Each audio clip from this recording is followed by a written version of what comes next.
No, it's okay. I'm going to make an announcement. Yeah. I want it to be focused on you. Hello, everybody. Hi. Hello, everybody. Hi. Hello. Can I have your attention? Thank you. My name is Pamela Bussey, and I am a mediator arbitrator. I'm an attorney. I'm the chairperson of the Lake Mary Elder Commission. I do a podcast called Ancestral Muses, and what we're doing here right now is we're going to do an interactive podcast episode. So you all get to be part of it. You get to ask questions of Illuminada and Joey, who I met in Mount Dora at an Indian powwow, and I know the reason that we're here at the Anderson Price Building is to learn about history, different types of history. So we're going to learn today about the Taino culture, and for those that know nothing about Taino culture, they were the original inhabitants of like the Caribbean, places like Puerto Rico, Dominican Republic, Haiti, and others that you'll share more with us about. And also for those who may not know, today is the autumn equinox. Who knows what the autumn equinox is? Hello, yay! But we're gonna hear from Illuminada and Joey a little bit more, and if you'll just blow that one more time, but tell us what it is that you call this before you blow it. So it's a shell conch horn, but in the Taino language we call it guamo. It's also known as makuto, and this was used to signal other villages or YUKAYEKEs that I am entering your space, or also calling the ancestors or relatives to join for a meal. It's also used for ceremony to call the ancestors to be present in spirit.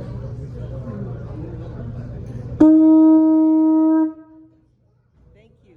And so I am a descendant of Africans, and I too honor and venerate, as almost any culture does, they venerate and honor their ancestors. So I always say every night before I go to bed that I'm grateful, and I always say, I give thanks to my angels, ancestors, spirit, God, spirit, animals. So thank you so much.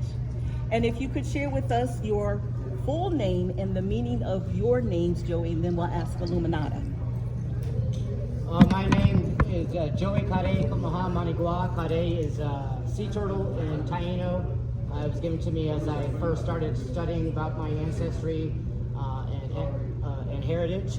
And then as I further deepened into the spiritual background of my heritage, I was eventually given Kumaha manigua, which is a sacred serpent of the forest.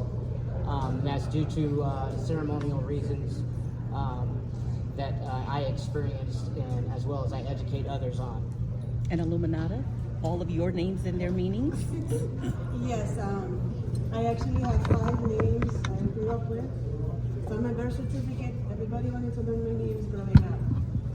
It's Illuminada, and Kumaha manigua. So Illuminada is illumination, if anybody knows. And randomly we're set up next to illuminations. Right. The Ponce Inlet Lighthouse, yes. And so my mother, we carried that on. That was her name. I carried it on to our daughter's names as their middle names. And we carried on the maternal side. So her maiden names are Devabar. When I was born, it rained. So they decided the early morning mist from this elections, or what you would call the heavens, because I was born in the elevator in the rain. Inside.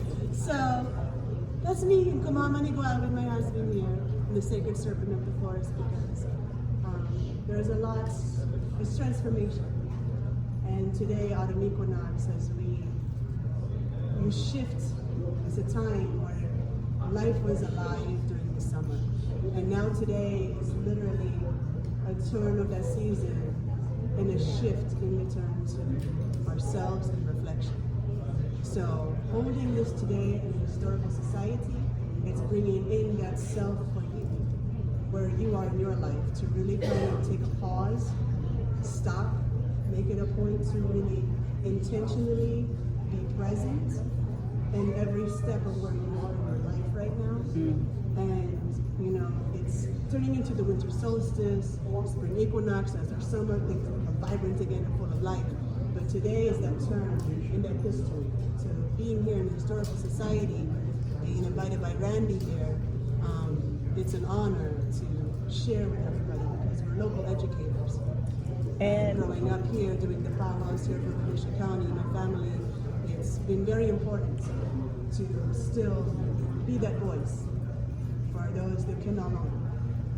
Yes, questions. And I just wanted to add, for those who may be here who are of the Jewish faith, or maybe you don't know, but because I have friends from all over the world, different races, different creeds, cultures, tomorrow is the beginning of Yom Kippur. And Yom Kippur, I believe, is the Day of Atonement. And it's similar because each culture has their ceremonies and things that they do to go inward, to realign themselves, to prepare for the winter months, the autumn months, when you go inward, a time to assess where you are, where you want to be. We have a full moon coming up. All these things existed for a reason. It's how people, indigenous people, how they live their lives. They were in tune with the earth and with the cycles of the moon, and etc. Yes, and we can talk more about that. And this is interactive, so yes, questions. You had a question. Yes, you mentioned that the female in your culture carries the family name. Yes. And of course, in our culture, the male. Right. That's normally done that. Do you know if that's indigenous for most of the Native American cultures? I've heard that over many. For most, I mean, but I don't couldn't speak for everyone. Yeah, it varies. It varies on each culture. And just so you know, in some African cultures, like Ghana, the line of succession is also matrilineal. So it's not just Native American, it's also African based. Okay, keep the questions coming. All right, so if you wouldn't mind sharing with us the significance of any of what you are both wearing, and just share a little bit about the significance of any of what you're wearing. Well, technically, you didn't wear anything. You were in the Caribbean. So, this is what you see of us. Skin. It's hot. But that was one of the things Columbus said when he first met us, is that he was one of the most beautiful people, kindest people he's ever met. So, because of the weather, the men and women didn't wear a whole lot. We covered ourselves in body paint for different reasons, to keep the insects off, as well as it had different skin covering the sacred parts, just out of the pure interruption of the colonization. Because when they saw us, you know, they wanted us covered up. But you guys also may have used a chote, which is a seasoning you buy in a grocery store. I have some of that here in this vessel. Chote was what they would grind out and mix with other oils and whatnot to paint their body, as well as hagua, which is a fruit, and they would get the color black from hagua and use different body stamps, which was pretty much pottery vessels or wood and stone vessels that they would engrave or carve out a design, and then have that soaked in hagua or a chote, and then have that stamped on the body, as well as family members painting other family members for a certain claim meaning. So instead of tattoo with a needle, you're having body stamps, leaving the marks. Leaving the prints. Yeah. Although if you use a chote, it may take you 3 or 4 days for it to wear off. But it's good for the UV rays. I actually had made some and thought that was going to be today, but maybe next time around. So it's great for your skin. So you didn't get sunburned. Right. Any other questions before they go into a little bit of information about the significance of what's on their table? And also, a few months ago, you were in Daytona Beach, which explained a little bit about what that was about. Yes, we have a pile of these. You can help yourself. Yes, ma'am. A microphone. Yeah, but I was I apologize. Thank you.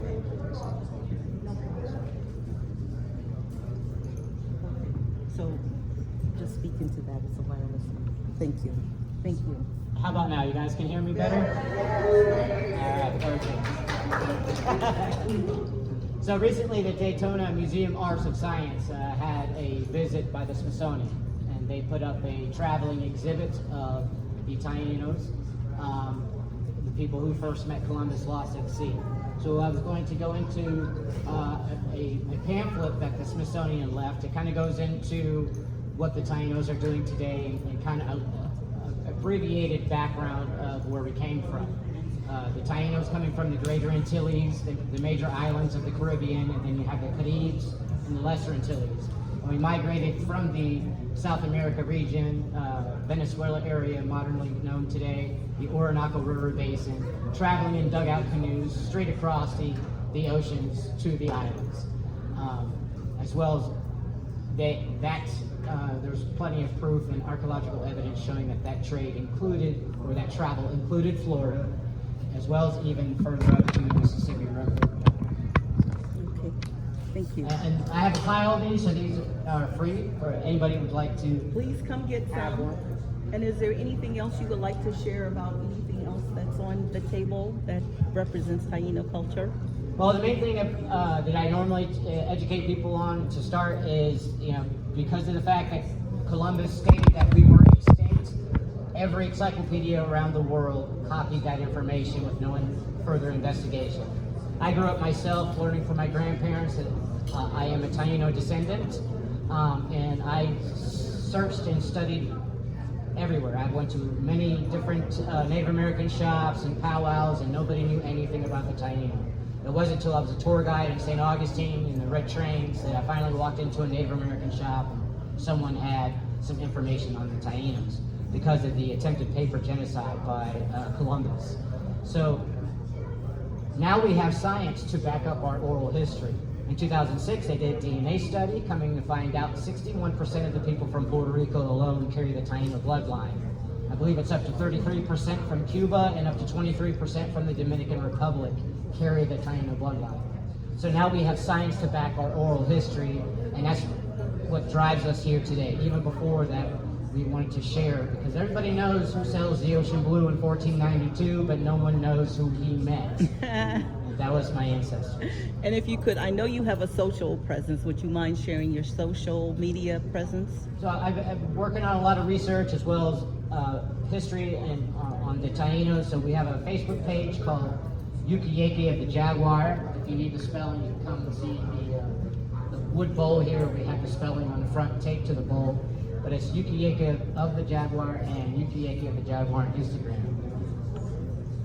Any questions before we try to wrap up? Because I thank you so much for being respectful and allowing me to have this conversation and drawing you all in. So if you have questions now, I know you, young lady, you and your family, you're here and you're learning about your culture, your Taino culture, is that correct? Would you like to share a little bit about what your journey has been? Yeah, sure, actually, yeah. I'll do that. I'll let you know your things go on memories are probably.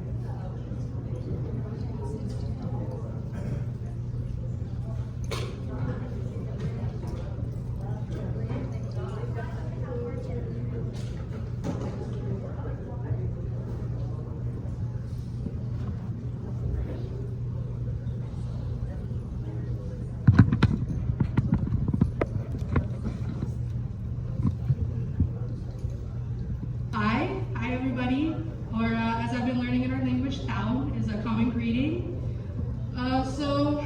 We've come from the myth that the Taino are extinct for so long, which we almost culturally have been, so we're rebuilding our culture. And I learned from my mother's ancestry that we have some Taino and even Maya ancestry, because a lot of the Mayans were taken from the Yucatan, to be slaves, or even some who came, for missionaries. And well, you see with the DNA stuff too, it just tells you kind of where you're from. But in Cuba, you've got the Simone, who were there as well, which they migrated down from Florida. And anyways, so it's a big journey, trying to figure out where your family lineage comes. And I think you asked about the matrilineal line, right? A lot of the reasons for that is also because in some communities they were polyamorous, And it was easier to trace your line from the mother because you would never know 100% who the father was in some of those, you know.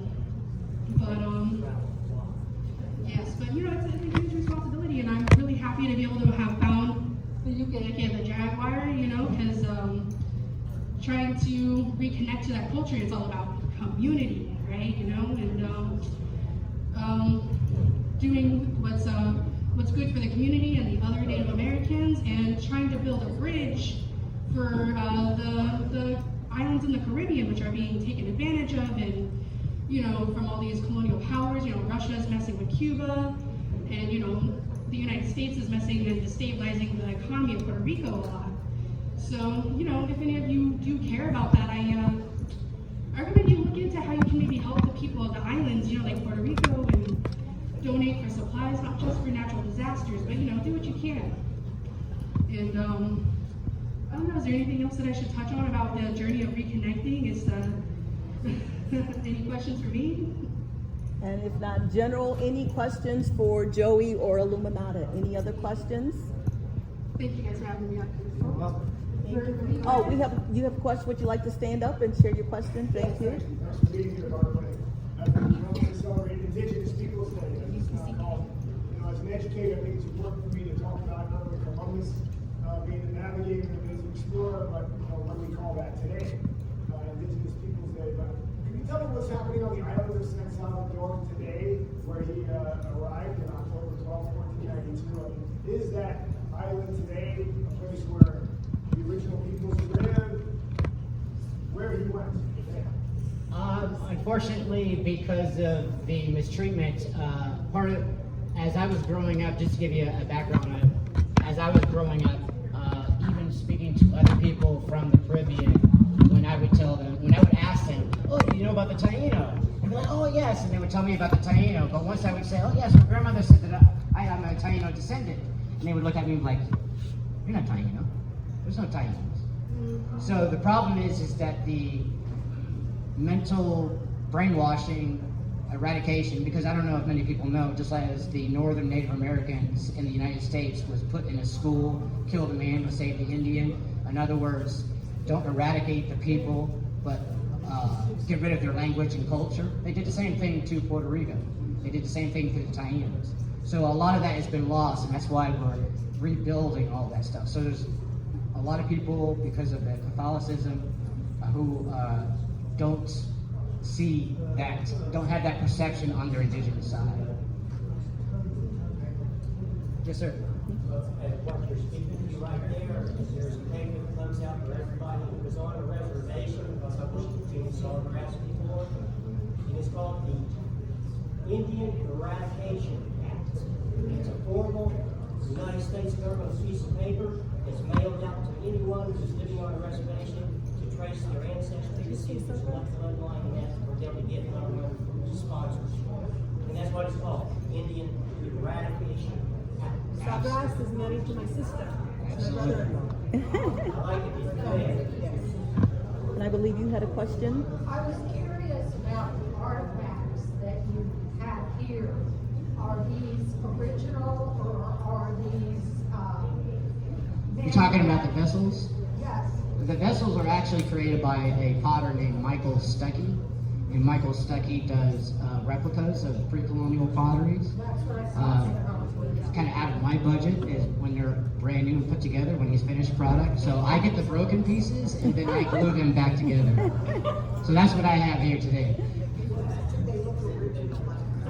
Absolutely, yeah. Michael Stuckey does an amazing job. So this would be an example of a stamp pottery with corn cob, and then incised. And as I don't know if I mentioned before, but Florida being part of that circum-Caribbean trade, the indigenous of Florida was definitely in communication and trade and relations with the Tainos of the Caribbean. Although if you talk to mainstream academia, archaeologists or anthropologists, they will say that they do like a dumbing down of the indigenous people. Like, you know, we had the currents of the Florida Strait, so the Taino and the Florida people could not mix because they just weren't too smart to go that way. Although Columbus recorded that they had canoes 97 feet long fitting 150 people, 8 foot wide, even with a hammock roof with women and children in the center, and they would be rowing by Columbus's ship at ease. Cool. But yet they couldn't pass the Florida Straits. Do you have enough time to cover some of the specific utilitarian purpose of these items? Some of these would be used for just food, storage, as well as ceremonial and burial. And you have a question, and then we'll try and wrap it up. And we do so appreciate your courtesy and being respectful to allow Joey to share and Illuminada to share about the Taino. Thank you so much. So, since the question of artifacts came up, would you mind sharing maybe a little bit of a story about Yukahu, since in honor of the equinox, and I know that it kind of follows his life cycle, would be really cool, and show Yes. So our deities, we have semis. These are what we call semis, and they come in stone, pottery, wood, as well as cotton. So that's another reason why her nagua is white, because we created stuff out of cotton. We grew cotton, we made cotton semi-dolls with ancestor skulls within them. The Yukahu is the deity of energy, or as well as yucca. Yucca was a prime staple of food in our community. So the triangle or the triangle type semi, this is actually kind of floating a different semi, but the Yukahu would represent the life force, the energy force of the yucca plant. And it was actually buried in the kanuko, or the gardens, with the yucca. And the semi would have it's famous for having an open mouth, because when it was buried into the soil, it was supposed to be eating the soil, allowing room for the yucca root to grow, which ultimately ended up having a backfire, because when the Spanish came and they told them that we could not use Yukahu no more, we ended up burying their statues of Mary. But when we would bury our statues of Yukahu, we would also urinate on it for fertilization. So we did the same thing to the statue of Mary, and they did not like that too well. Although it wasn't disrespect, it was just our customs of fertilization. And so, to get back to Yukahu is also a representation of the sun energy. And because the sun is trading its position, this is the time where Yukahu would rest or go back to the natural state of Earth before being reborn again in spring equinox.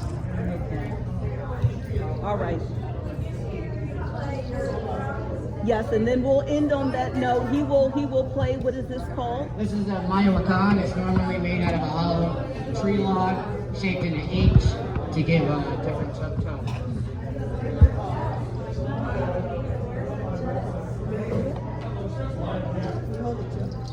Okay.